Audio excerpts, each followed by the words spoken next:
I can think of them off top. In regards to working with somebody, who would you want to work with?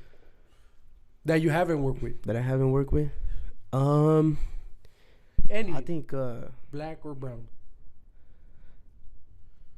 I think King Little G for King sure. Little G? Yeah, because that's kind of like...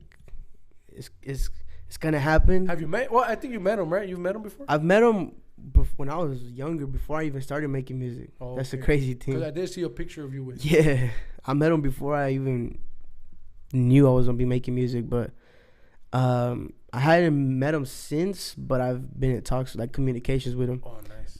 Yeah, he shows love all the time, bro. Because I did see that podcast. Obviously, you know, it was a big thing when he finally did his first podcast. Oh yeah, With Lucky. I think it was with Lucky, right? yeah.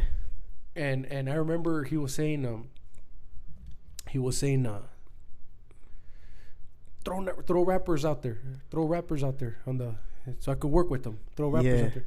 And I don't know who, but they said your name like 3 times, bro. Yeah, and then Doughboy someone Tony. called in too. Yeah. So I think that's what it was. Yeah, someone called in too. I was like, oh, that's dope, bro. That's dope. I'm like, oh, shoot.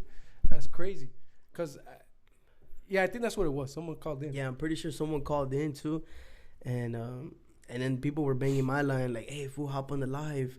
So I got on the live and I was trying to call in to talk to that fool, but I guess they were getting so many calls I just couldn't get through. Yeah, that I bet with him, bro. Because that was everybody was probably, oh, shoot, this was doing a podcast. Yeah. And then with Lucky, you know what I mean? With Who Stocks. Yeah, and I think it was like after he made those comments too about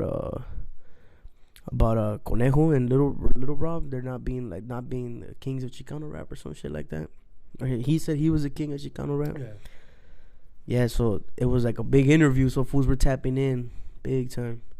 And then I seen him, shout out to him, man. I seen him on I don't know if you heard of Haters World podcast. Yeah, I've heard of Haters World. He was on there and they asked him about any upcoming youngsters, and he's like, oh, the homie Doughboy Tony from OC. Threw your name in there? Yeah, he's like Doughboy Tony from OC. So it's gonna happen, dog. It's just a matter of time, you know. I'm patient with it, so that'd be dope to see, you know. Yeah, hell yeah. I'd like to see that. Hell yeah.